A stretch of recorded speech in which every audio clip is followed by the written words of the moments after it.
Come with me to post-war Japan, a country of beauty and variety, where East meets West, mingling in modern dress, in city planning, and in industry, but where country life and customs still follow ancient ways.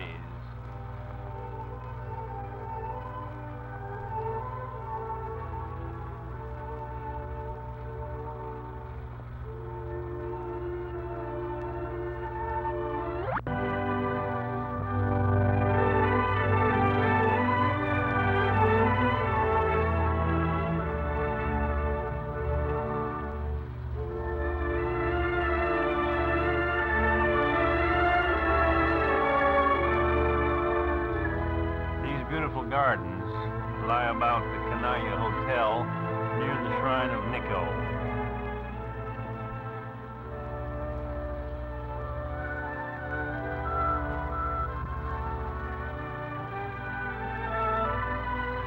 Religious shrines are dear to the people and visited by great crowds. On our way to Nikko, one of the most venerated temples, we shall stop overnight at the beautiful Hotel Kanaya, with attractive grounds and gardens.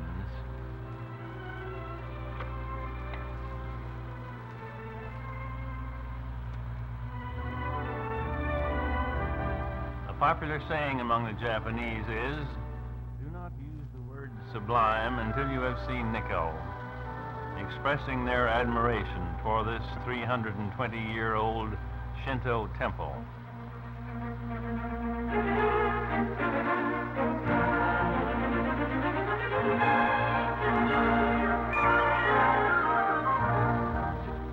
Situated in a hilly area, thickly wooded with cedars, this Toshogo shrine comprises several buildings on different levels, reached by many stairs and torii gates, all the structures being heavily decorated and brightly colored.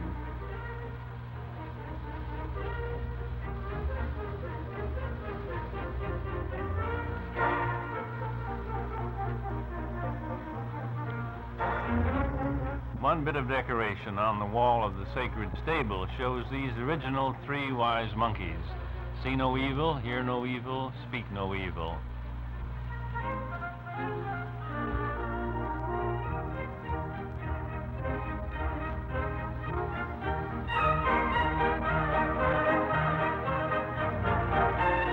A constant stream of people comes here daily. And in addition to it being a must for all tourists, the school children are conducted to the shrine in droves, as they are to all the temples and historic spots.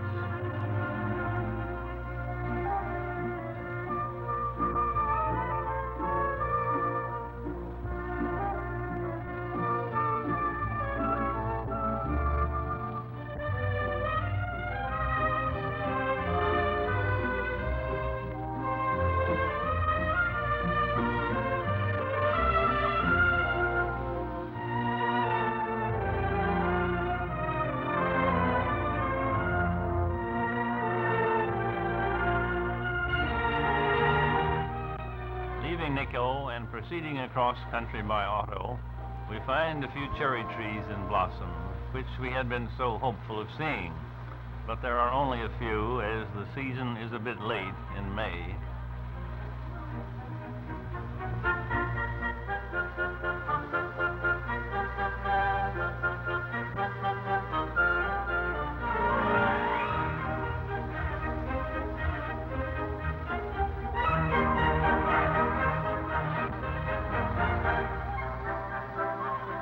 This charming little Hodo waterfall takes our attention briefly, and we meet some native young folks out on an outing, and a couple with a cute baby.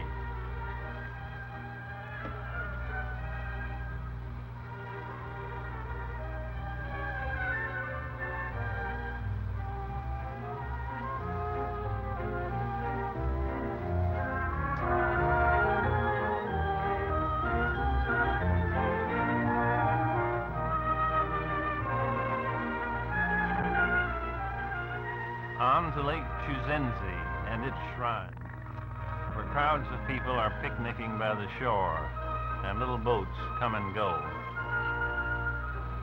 while in the distance the snow-topped mountains furnish a picturesque background.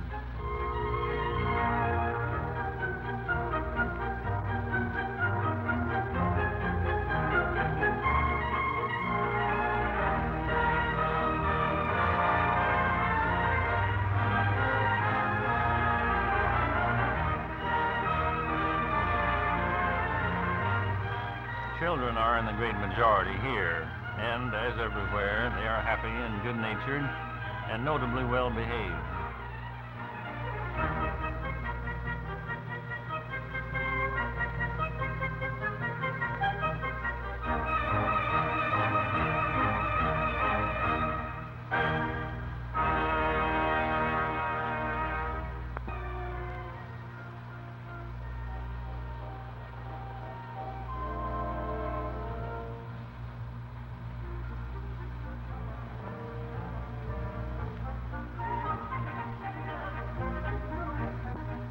Fortunes are here for sale by these attractive girls, and as I understand it, if one is dissatisfied with his fortune, he hangs it on the tree. By the appearance of things, many a fortune is less than satisfactory.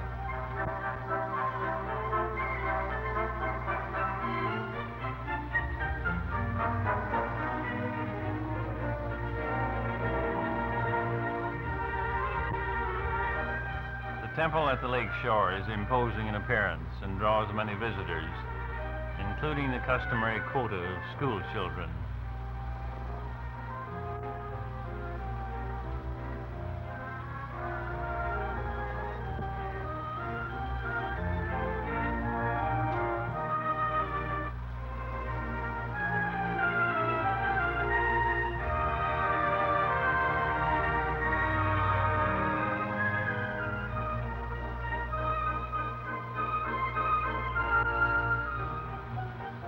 Here a final peek at cherry blossoms against an azure sky and the lake background, and an accommodating native woman to model for us.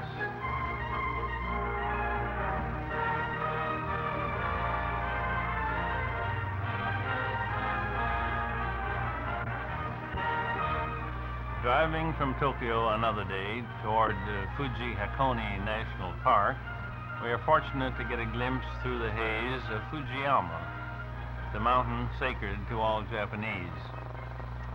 The perfect cone of this extinct volcano is crowned with eternal snows and visible on a fine day for miles about. But unfortunately, such fine days are rare, and many visitors are disappointing and fail to see Fuji at all. Intensive culture of the land is imperative, as 85% of the country of Japan is mountainous, and the remaining 15% must attempt to feed the more than 80 million population.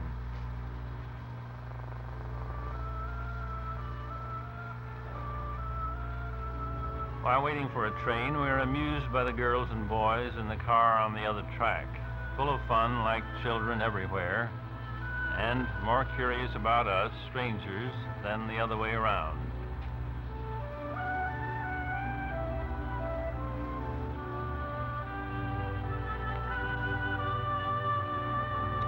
The dumpy, round-faced girls are typical of the Japanese country women.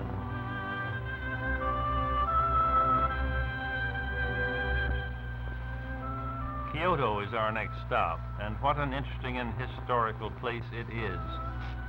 For here was Japan's capital for more than 10 centuries, ending in 1858 when moved to Tokyo. The city today, though considerably modernized, is still a priceless depository for the country's ancient art treasures. Here also are many old Buddhist temples, Shinto shrines, palaces, and gardens. This is a phenomenal wisteria plant growing on a trellis about a block long.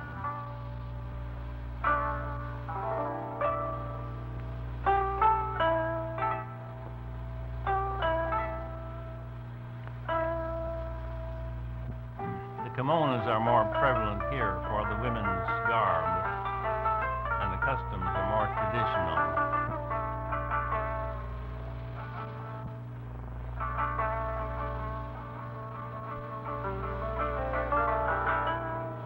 This garden lies behind a silk weaving factory, which I understand was once the home of a wealthy nobleman.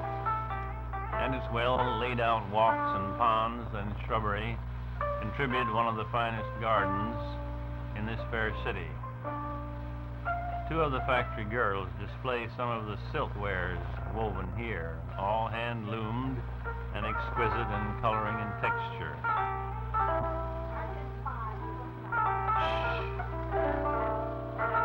In the ponds are enormous goldfish and carp, for which the Japanese are famous, and our little friend poses feeding them.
This was our native guide showing us around Kyoto. He was a bit impatient about our staying so long in this garden for picture taking.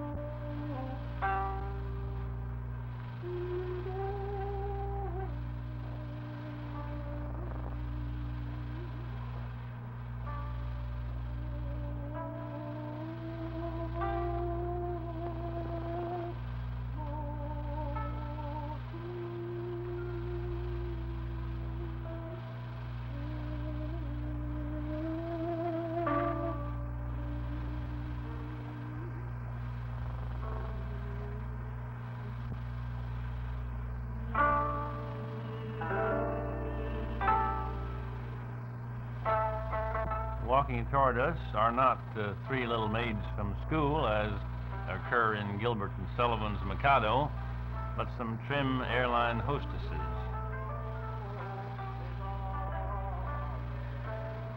Kyoto's Golden Pavilion, nearly surrounded by water, glints in the sunshine like a jewel, making one of the most beautiful of all her temples.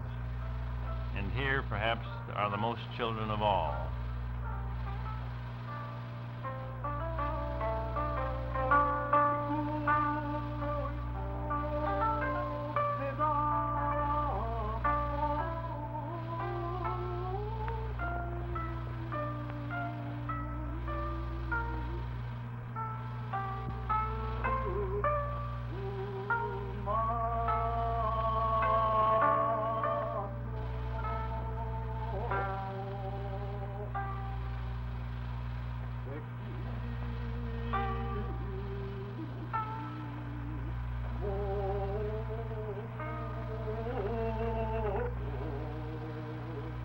These children walk in columns 2 by 2, led by teachers or older girl and boy guides.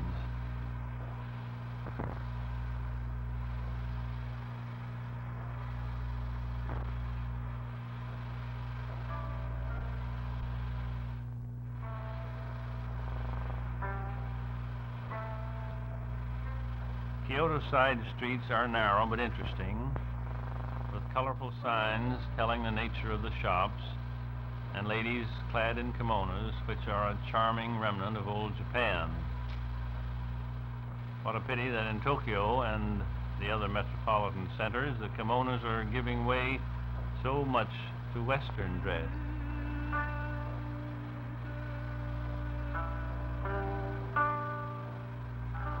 open front grocery store here presents an inviting appearance with foodstuffs displayed in a row of open baskets.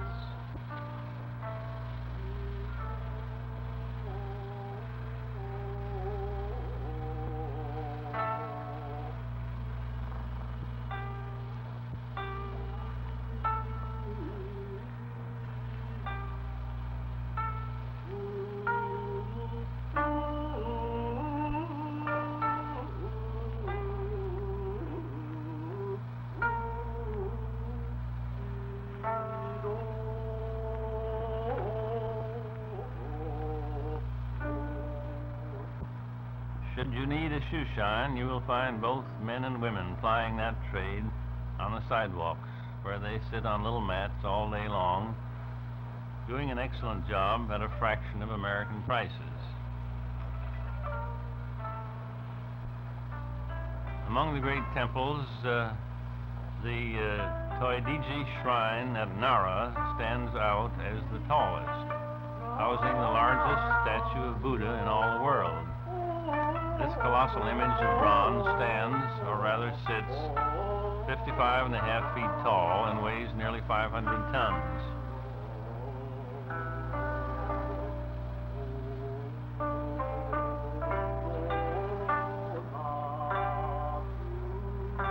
Adjoining the temple is Japan's largest park, a portion of which is a deer preserve, where 150 tame deer roam, eagerly nibbling from visitors' hands the little cakes on sale there.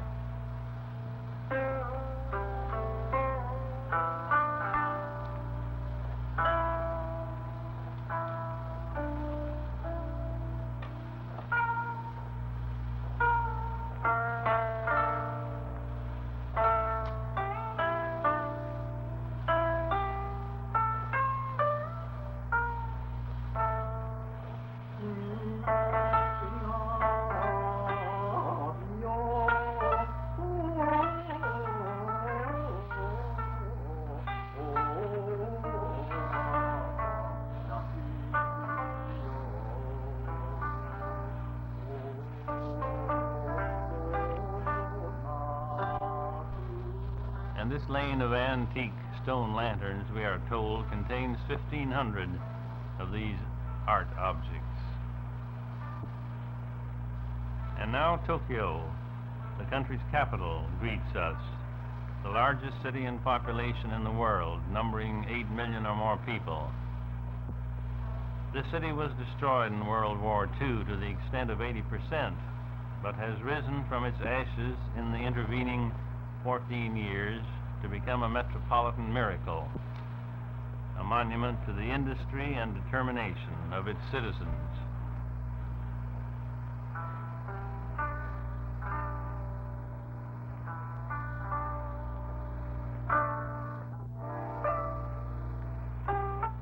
Here in the downtown area are wide streets lined with buildings as modern as any in Los Angeles.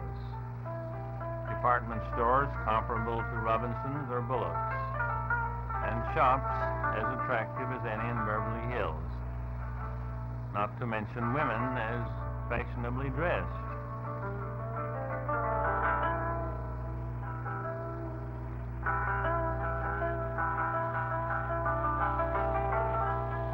And the street traffic of buses, trucks, automobiles, and streetcars just as busy as 7th and Broadway.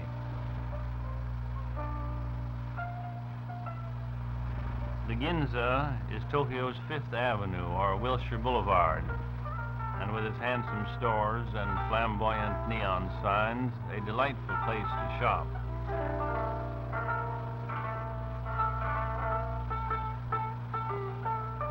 Atop one of Ginza's big department stores, we find this roof garden with free entertainment for the crowd, a sort of Bergen Charlie McCarthy act, delighting young and old.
Tokyo has a number of very popular and charming tea houses.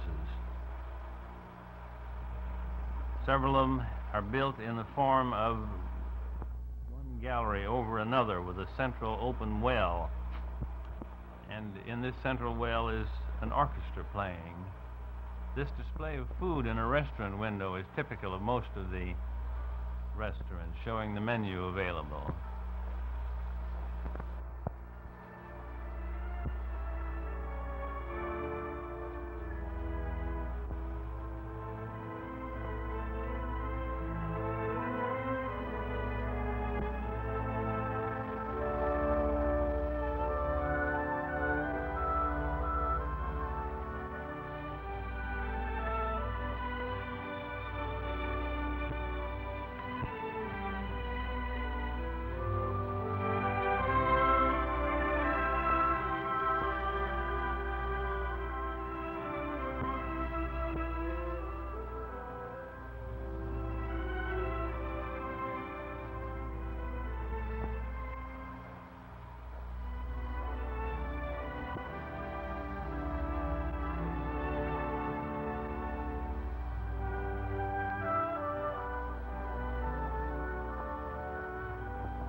This is one of the tea houses mentioned, the very modern and artistic Surabashi. The orchestra mentioned, which plays in the center pit, goes up and down by elevator to the different levels. They play semi-classical and classical Occidental music, and it is a very excellent orchestra.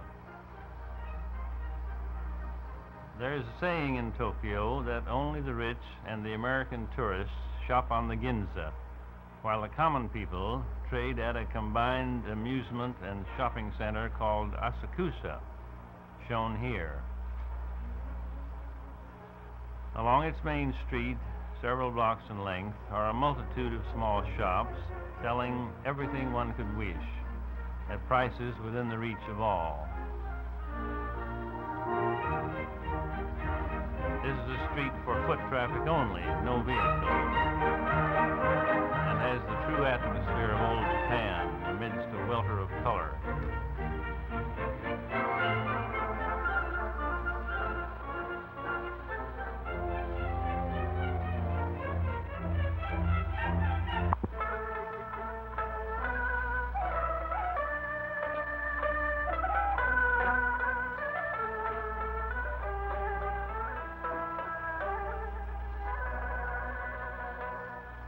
The number of plastic objects on sale and toys is amazing and lend great color to the scene.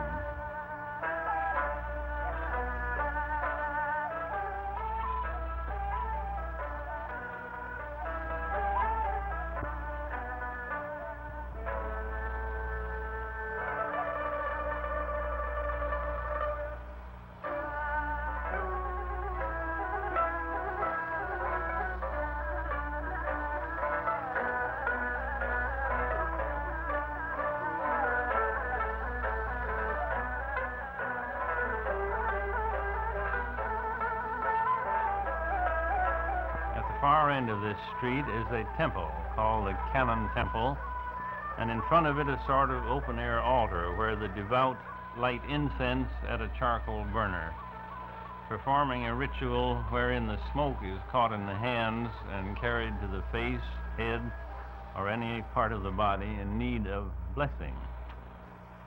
To them it seems to have a healing or sanctifying effect.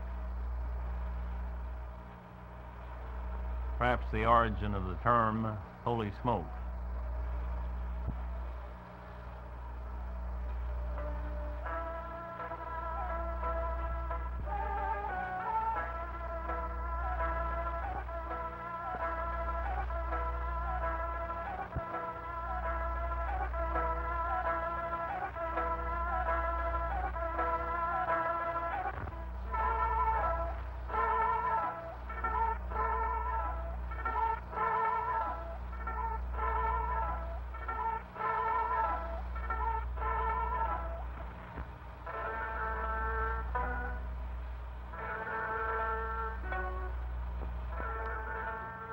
This is the spring festival season, at which time crowds of noisy young men swarm along the streets, bearing aloft something like altars, all brightly decorated and hung with banners.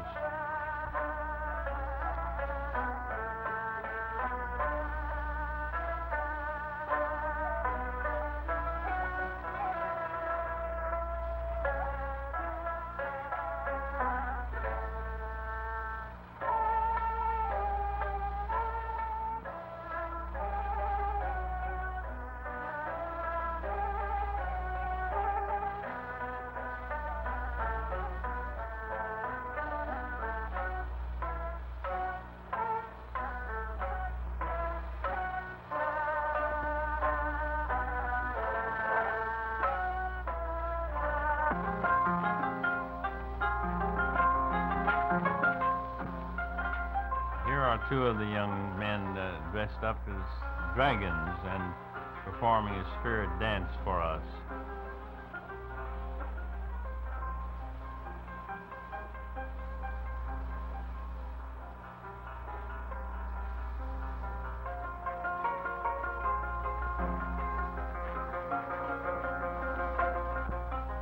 Returning to the farming activities of the country, let us look for a moment at rice culture, which furnishes the main staple of Japanese diet, along with fish.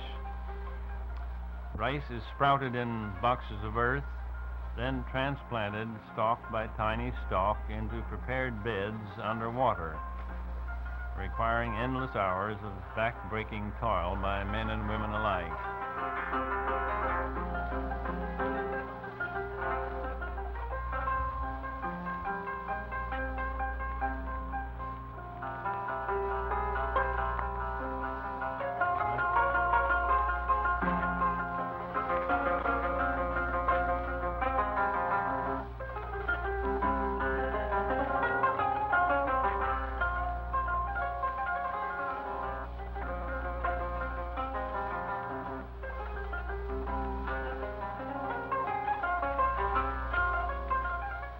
Other areas are devoted to tea culture, one of their very important crops.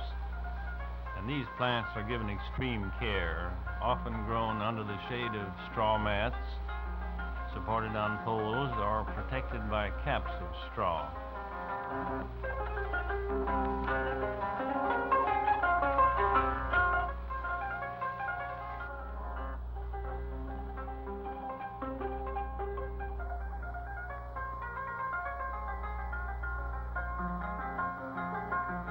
We find women busily picking tea leaves, collecting them in baskets.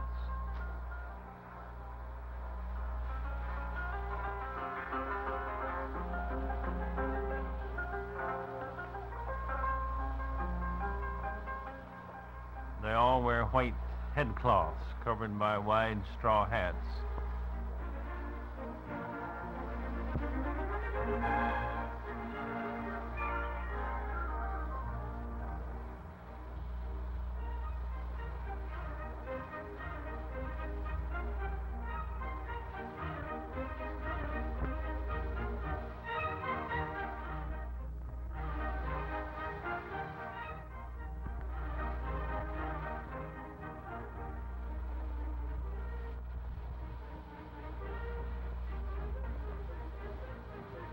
They seem much amused at the funny tourists who want to take their pictures.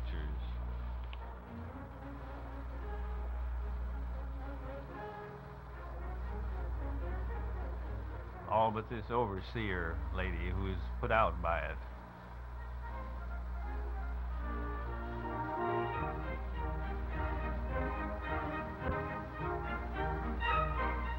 You have all heard of cultured pearls. Well, Japan is the place whence they come. And Mikimoto, the pioneer of the industry and largest producer. Visiting his pearl island on a rainy day, we take pictures under difficulties of the girls who dive for oysters. They are all in their late teens and more skilled swimmers and divers, apparently, than the boys at this work. Each girl enters the water with a wooden tub into which she throws the oysters brought up from the sea bottom.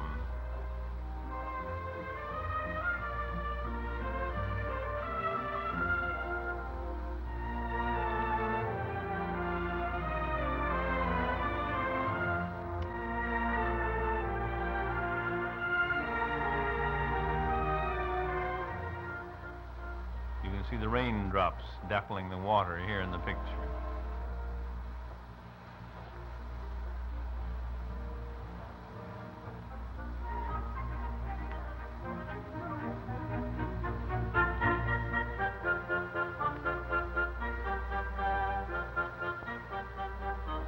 The oysters are taken ashore into the processing sheds, where they are opened and put in a piece of mother of pearl called a seed. Then they are placed in buckets and let down into the water again and kept for 3 to 5 years, during which time the pearls form.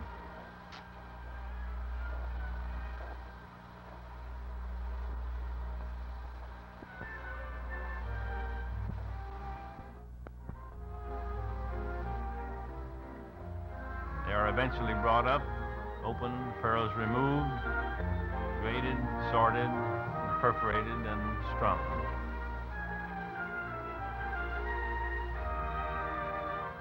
Nagoya is our next city to visit, third in size after Tokyo and Yokohama. A modern industrial center with fine hotels and stores and business buildings.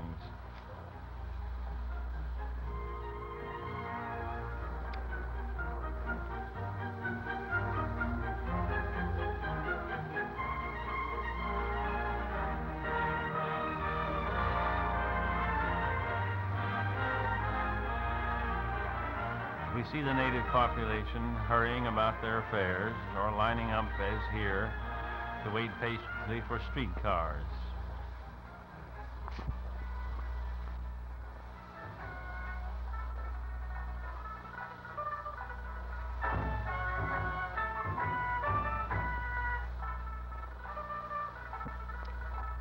The ancient and historic town of Kamimura lies upon the shores of the Pacific, some 30 miles from Tokyo.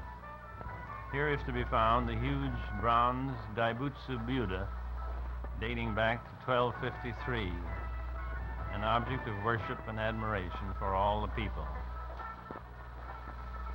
Originally, this 42-foot tall image was housed in a spacious temple, the roof supported by 63 great pillars.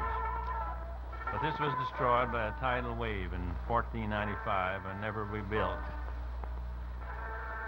Here we find hordes of visitors, especially schoolboys and girls.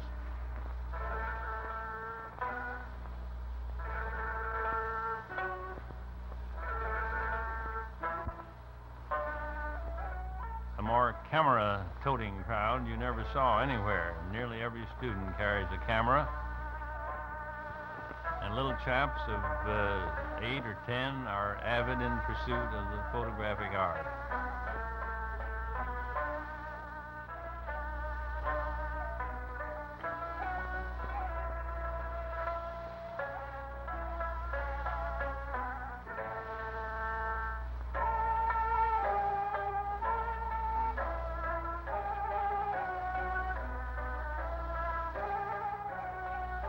At the end of the excursion, all the students line up for their official picture.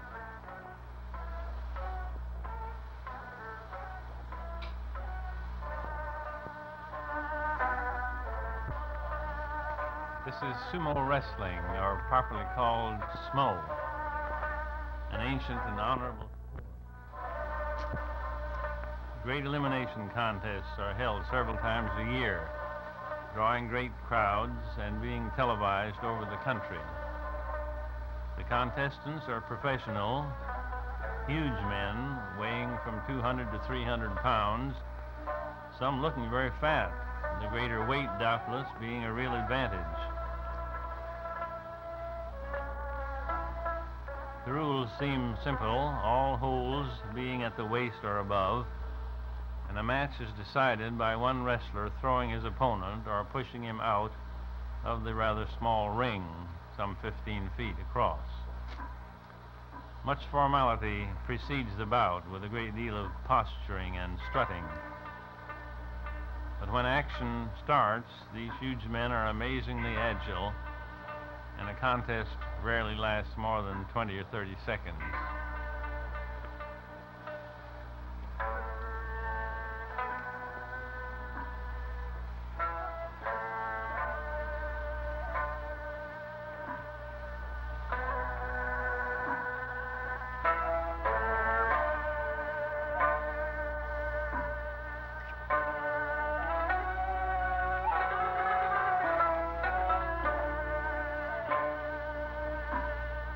the end of the bout, the official, very dignified, comes in with his fan and indicates the winner. No trip to Tokyo would be complete without a visit to the theaters, perhaps a kabuki house where are performed the ancient classical dramas,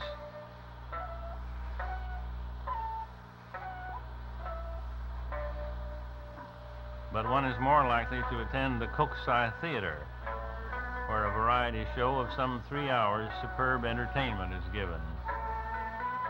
We find here 72 highly trained girls dancing in line with all the precision of the New York Rockettes.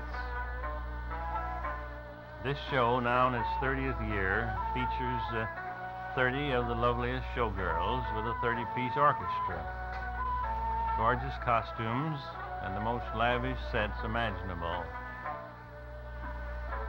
After the precision dancers comes a cherry blossom festival, followed by a ballet,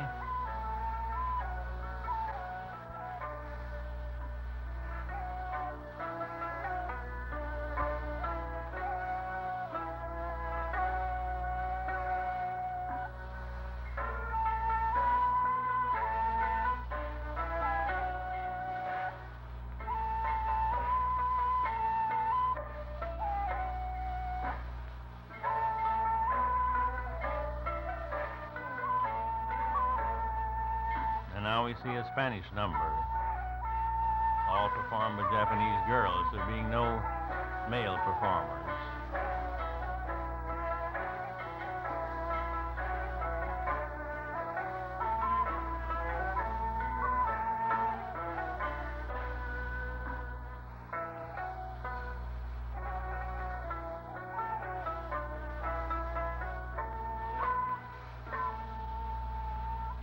As a finale, we find a group of Cupies exploring the universe, dancing gaily about.